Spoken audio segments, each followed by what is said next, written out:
Welcome to Atharva sarees. Mysore crepe ಒಳಗ ಹೊಸ design ತಗೊಂಡ್ ಬಂದಿನಿ. ಸೀರೆ ಹಂಗದ ನೋಡೋಣ ಬರ್ರಿ. ಸೀರೆ ನೋಡ್ರಿ, ಫುಲ್ ಸೀರೆ ಈ ತರ ಬುಟ್ಟ ಬರ್ತೈತಿ. ಬೆಂಟೆಕ್ಸ್ ಬಾರ್ಡರ್ ಅದ. ಬಾರ್ಡರ್ ಒಳಗ ಎಲಿಫೆಂಟ ಮತ್ತ ಪಿಕಾಕ ಡಿಸೈನ್ ಐತಿ. ಸಾರಿ ನೋಡ್ರಿ ಎಷ್ಟು ಥಿಕ್ನೆಸ್ ಅದ. ಇದು ಪಲ್ಲು ನೋಡ್ರಿ, ಫುಲ್ ರಿಚ್ ಪಲ್ಲು ಅದ. ಕಾಂಟ್ರಾಸ್ಟ್ ಬ್ಲೌಸ್ ಅದ. ಬ್ಲೌಸ್ ಫುಲ್ ಬುಟ್ಟ ಬಂದೈತಿ. ಇದ್ರೊಳಗ ಇನ್ನೂ ಕಲರ್ ಅದಾವು.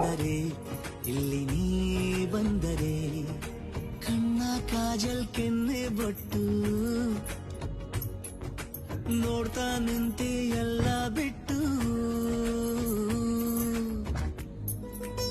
ಇವೆಲ್ಲ ಸಾರಿ ನಾವು ಮನೆಯಲ್ಲೇ ವ್ಯಾಪಾರ ಮಾಡೋದ್ರಿಂದ ಫುಲ್ ರೀಸನೇಬಲ್ ಪ್ರೈಸ್ ಒಳಗ ಇಟ್ಟಿವಿ. ಒಂದ್ಸರಿ ಅಥರ್ವ ಸಾರೀಸ್ಗೆ ವಿಸಿಟ್ ಮಾಡಿ. ನಮಸ್ಕಾರ.